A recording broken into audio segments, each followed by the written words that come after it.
Hey friends, welcome back to my channel. Today we are going to talk about all of the books that I read in December of 2023. So I read 20 books in December. A lot of those were manga, to be fair, and most of them were shorter. I feel like you can really tell that I read a ton of chunks in November because I got to December and I was like, nope, give me the short, sweet, to the point books that have been sitting on my TBR. I wanted to finish up a bunch of things that I just hadn't gotten to because I was prioritizing the bigger reads. And I wanted to read some manga as kind of a comfort read for December, and that worked really well for me, and I had some amazing reads here in December to close out the year that I'm really excited to talk to you guys about. Coming out of November, I had just finished the Green Bone Saga, literally on like the last day of November this year, and it left me in such a cathartic coma after finishing the series that I immediately reached for my shelf to grab The Jade Setter of Janloon, which is the novella set in the Green Bone Saga. It is a prequel novella to the series.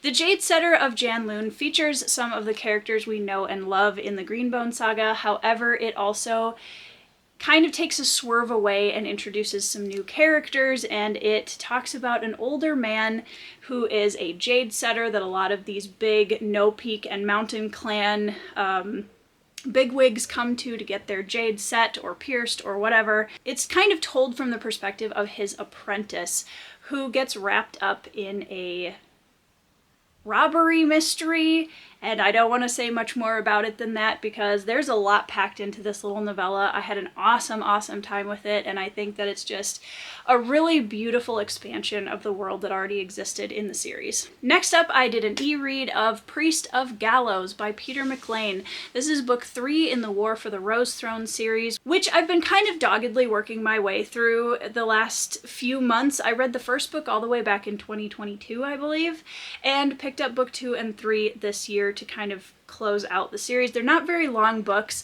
This is a series that I really love the voice and the gritty atmosphere that Peter McLean creates in the series. That being said, I'm not completely loving where he's taking the plot and some of the character changes and things after book 1. But I am here to see this series through, and I did enjoy quite a few of the twists and turns that happened in book 3. Right after I finished that, I jumped into another e-read of Jade Shards by Fonda Lee. Can you sense a theme here? Jade Shards is a short story collection featuring characters from the Green Bone Saga, and it just kind of adds more depth to some of the relationships and the world, and a little bit more of the prequel kind of time period of the book's history. And I really loved it. Now, Fonda Lee doesn't really hold back from the brutality or the spice in her short story collection, which honestly, there were scenes like that in the main series as well, so I wasn't completely surprised by it. But overall, I just really enjoyed being back with these characters and getting a better and deeper understanding of the world that Fonda Lee has created. Next up, I read Grendel by John Gardner. This is the story of Beowulf as told from the monster's perspective. It was recommended to me as a piece of literature that really explores a mastery of the craft of writing. And I have had it on my shelf for years because my husband read it ages ago.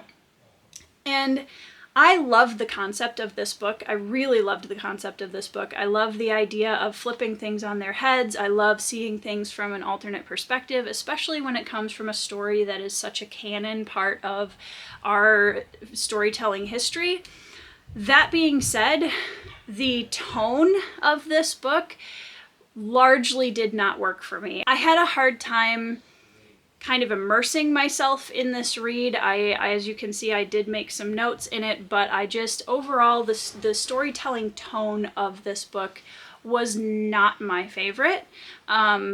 That being said, I will give huge props to John Gardner for his boldness in exploring this character and this world and a story that is already known and beloved by so many people. Next up, we go back to my e-reader for a SPIFBO, or self-published fantasy blog off, finalist, and that is Murder at Spindle Manor.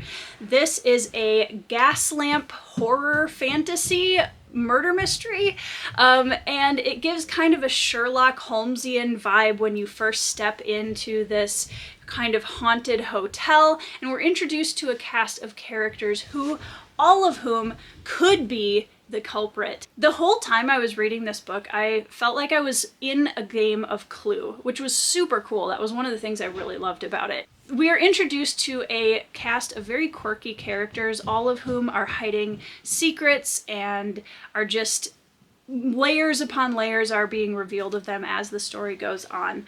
I really enjoyed especially the beginning of this book. Once we got to the second half, there were a few things that felt a little bit rushed, that felt a little bit kind of disconnected, and I had a hard time buying into some of the twists and turns that were happening in the story. I can definitely see why this book was chosen as a SPIFBO finalist. I think that it is a lot of very fresh ideas. I really liked the atmosphere that Stang created in this story, and yeah, I'm excited to see how it does in the finals. After that, I read the final book of the Long Price Quartet, The Price of Spring. I finished the series, you guys, and if you have been a fantasy fan for any length of time and you have not put Long Price Quartet on your TBR, you really should. If you go into this series expecting the typical epic action, wars everywhere kind of fantasy, this is not that. This is a very slow burn, rich prose exploration of character and the decisions that those characters make over the span of a lifetime and how that affects the world around them. The magic system in the Long Price Quartet is one of the most unique, if not the most unique magic system I have ever read in fantasy. It is so just mind-blowing and beautiful, and I had to stop and go back and reread so many passages of this series just to soak it in a little bit more. I will definitely be returning to this series. It is incredible, and I will now read everything else that Daniel Abraham has written because of this series. Next up, I needed something light, quick, and easy after finishing the Long Price Quartet, so I picked up A School Frozen in Time by Naoshi Arakawa and Mizuki Tsujimura. And this is a story of a group of kids who get locked in their school by themselves, and they can't get out, and they suddenly realize that it's all connected to a tragedy that happened at the school 2 months prior, and one of them is the victim. I really liked the idea of this, the concept behind it, and so I went into it pretty open-minded. I don't actually mind a good high school setting when it's done well and it's not just fluffy, toxic, etc. This one had a lot of promise. I don't know that I'm going to continue the series just because I didn't invest as much as I would have wanted to. But I do think that the concept is very interesting, and I think the artwork was really well done. So overall, it was a successful palette cleanser-ish book after Long Price Quartet, and I did have a good time with it. After that, I decided that I wanted to reread a comfort read that has been on my shelf, kind of waiting for me to pick it back up for a good long time. I don't remember the last time I read this book, but it has been probably close to a decade, if not longer, and that is White Fang by Jack London. This is one of my favorite books of all time. I think it is one of the most beautiful character portrayals and character arcs I have ever seen in fiction, and that's saying a lot considering the main character isn't human. White Fang is just a beautiful, brutal story of the wild and perseverance and resilience and the difference that kindness can make in a life, and can wild things truly be tamed, and all of those big existential questions. And It didn't disappoint. I love this book. I love this book so much. Next up, I got to a novella that has been sitting on my TBR for a ridiculous amount of time, and that is A Prelude to Ashes, which is the prequel in the Ashes of Averin series by my good friend Thiago Abdallah, author of A Touch of Light, which was a Spiffbo finalist from last year. And this chronicles Prince Adrian's start right before we get into the first book, Touch of Light, and it talks about his relationship with Mira and some of the other characters that we meet in A Touch of Light, and just kind of gives a good backdrop for the events that we are dropped into in A Touch of Light. I still don't know if I would recommend reading this prior to A Touch of Light or not. Honestly, I think it really depends on the reader. I didn't have a problem going back to this, and I know some people have had other experiences differently with it, so honestly, I think it depends on what kind of reader you are, but overall, I do think that this is a solid novella entrance into the Ashes of Averin. Next up, I picked up a book that I bought kind of on a whim last year, and I literally read it in a single afternoon. And that is the psychological thriller, The Silent Patient by Alex Michaelides. I am probably butchering that name. I'm so sorry. I haven't really read a lot of thrillers at all. This is the story of a woman who committed a murder and then did not speak for like 6 or 8 years after it happened. No one knows what her motive was. There's a lot of mystery around the case. A new psychologist comes to the asylum where she is being kept and decides that he wants to be the person to find out what her story is. This book is so bingeable. Clearly, I sat down and I literally sat on my bedroom floor and I just binged through it in an afternoon, and it is incredibly bingeable. The story itself, and this is admittedly coming from someone who does not have a lot of experience with thrillers, so, you know, whatever I say, take it with a grain of salt. I thought it was really interesting. I liked the twists and turns. The characters were nuanced. I did kind of feel like this is, I don't want to say it's like New York Times bestseller in the sense that I can see why it would appeal to a massive audience of people.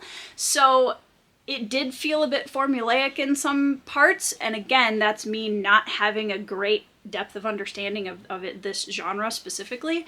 But I had a good time with it. I thought it was really interesting. I didn't see some of the twists coming, and I thought that a lot of the themes were handled in a way that was really compelling and interesting, and yeah, I mean, overall a successful thriller read, I guess. Next up, I picked up some more manga, and I'm so excited to talk about this, you guys. Spy X Family by Tatsuya Endo. I read the first 2 volumes of this book. Basically, the premise is a master spy is given a mission to infiltrate a very, very elite private school. The only problem with this is he's not married and he has no children. So he has to construct a family in order to infiltrate this school. So he adopts a young girl and he gets into a marriage of convenience with, unbeknownst to him, a master assassin. So we have a elite level spy, we have a master assassin, and we have this precious little girl who's been adopted by these two, who, by the way, is a telepath, and she's the only one in the family who knows everyone's secrets. And it's a thriller, but it does not take itself too seriously, and this just takes dysfunctional family to a beautiful, delightful level. I love it so much.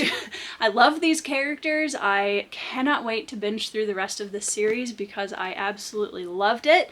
And if you are looking for a good gateway manga read, I would highly recommend this because I think there's a little bit of something here for everybody. It's really cute, it's really fun, there is some action, there's some great characters, and I just think that this is a manga that I'm gonna really, really enjoy binging through in the next month. After I read Spy Family, I finally finished another audiobook that I've been working on for a little while here, and that is Carl's Doomsday Scenario, which is book 2 in the Dungeon Crawler Carl series by Matt Denneman. If you saw my wrap-up where I talked about the first book in this series, you will know that the humor in this series definitely crossed a lot of lines for me where the funny became less funny, the more gross, sexual, gratuitous humor existed in the story, and there was a lot of that in book 1.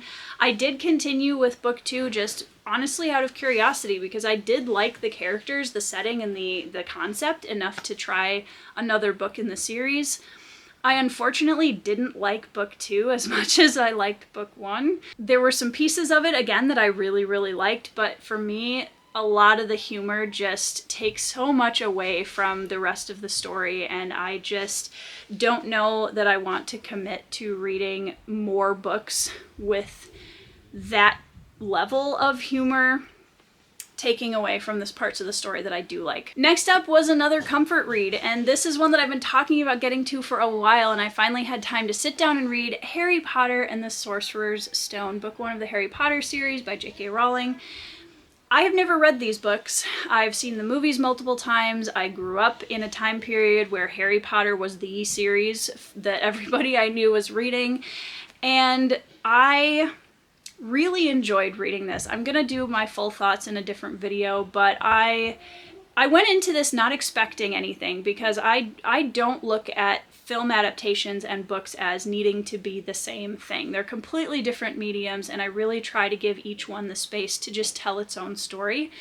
One of the things that I will say about this is Neville exists. Who knew? Neville is one of my favorite characters in the films, and I knew that in the books he got more screen time, and I was not disappointed. I love Neville so much. And there were a lot of cool details in the book that I feel like just really fleshed out my appreciation for and understanding of the world and the characters, and I'm really looking forward to finishing the rest of this series. Next up, I reached for another first 2 volumes in a manga series, and that was Attack on Titan. Now, I know that this is a very popular anime adaptation, and I wasn't sure I wanted to start with the visual version of this story just because I'd heard it had a lot of gore and body horror in it, and I wasn't sure if it was gonna be too much. So I thought I would try reading the first couple of volumes and just seeing what I thought. This is the story of a group of humans who are kind of the last bastion of mankind, and they are holed up in these giant walled cities to protect them from something called Titans, which are these massive humanoid creatures that try to eat them, basically. And it's really good. I really enjoyed it. I actually was surprised at how much I enjoyed this manga. I'm definitely going to be continuing the series. There's some concepts in here that I really liked here in the first couple of volumes. It took a little bit to get going. And then when the twists and turns started happening, I was kind of blown away and getting more and more excited to continue the series. So Attack on Titan for me was a mostly win, and I'm looking forward to reading more of it. After Attack on Titan, I picked up Fruits Basket, which is another, here I'll put up. I read these not in this exact order, but I read the first 2 volumes of Fruits Basket, which is a very classic manga and anime by, oh my goodness, where's the author? Natsuki Takaya. This one I will not be continuing. I can completely understand why this is a classic. It just feeds into so many of those classic anime tropes. But this one got a little bit too fluffy and romance for me, and a little bit too, just cringy, to be honest. I like some of the concepts in this series. I like some of the characters. I just would have liked to see a little bit more depth, which, again, I know.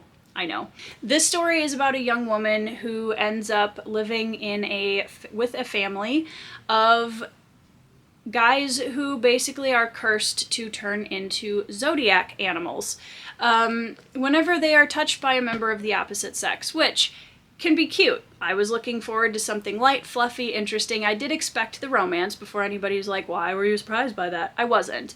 I just think that it got a little bit too cringy for me, and I would have loved to see these concepts done maybe with a different story tone.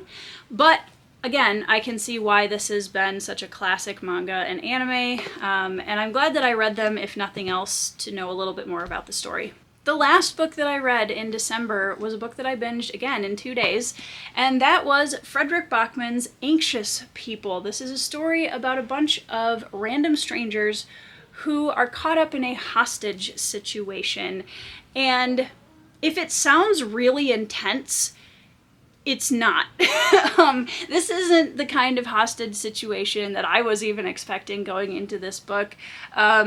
It's a story of human beings being human, and there's so many incredibly true human moments in this story.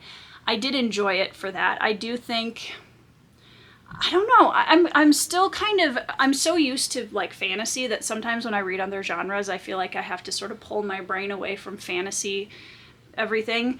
So I'm not entirely sure how I feel about it yet. I do think that Fredrik Backman's style is, it's almost a little stream of consciousness. Some of the story in this and some of the observations of humanity were just so incredibly beautifully written and very, very astute. And I really enjoyed reading this book, and I officially have read a Fredrik Backman book. I also hope to get to A Man Called Uva at some point soon. But I finished Anxious People right at the end of December, right on the 31st, and that concludes my month of reading.